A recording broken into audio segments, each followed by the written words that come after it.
یہ کامیابیاں عزت یہ نام تم سے ہے، یہ کامیابیاں عزت یہ نام تم سے ہے، خدا نے جو بھی دیا ہے یہ مقام تم سے ہے، تمہارے دم سے ہے میرے لہو میں کھلتے گلاب، تمہارے دم سے ہے میرے لہو میں کھلتے گلاب، میرے وجود کا سارا نظام تم سے ہے۔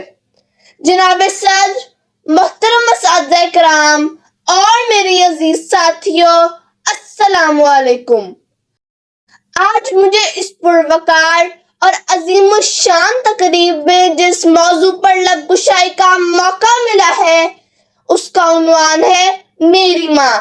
صدر علی وقار لفظ ماں اپنے اندر محبت، شفقت اور احساس کے تمام پہلو سمیٹے ہوئے ہے۔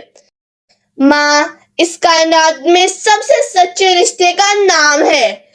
ماں اہل زمین کے لیے رب کریم کا عظیم تحفہ ہے۔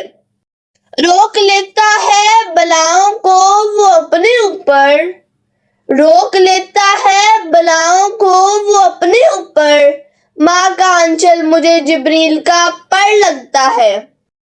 صدر علی وقار، ماں آنکھوں کی ٹھنڈک ہے، درد مندی کا گراں قدر نسخہ ہے اور نا امیدی میں روشن چراغ ہے۔ ماں کی ممتا احساسات کا مجموعہ ہے اور اپنی اولاد کے لیے چھاؤں، گھنا سایہ اور سرمایہ حیات ہے۔ صدر علی وقار، اس رشتے کا کوئی نعم البدل نہیں۔ یہ وہ ہستی ہے جو اپنی زندگی کی تمام خوشیاں اپنی اولاد پر قربان کر دیتی ہے۔ بچوں کو جنم دینے سے لے کر ان کی پرورش، دیکھ بھال، پڑھنے لکھنے اور ان کو کامیاب انسان بنانے تک ماں کا کردار بہت اہمیت کا حامل ہوتا ہے۔ تیرے دامن میں ستارے ہیں تو ہوں گے اے فلک، تیرے دامن میں ستارے ہیں تو ہوں گے اے فلک، مجھ کو اپنی ماں کی میلی اوڑھنی اچھی لگی۔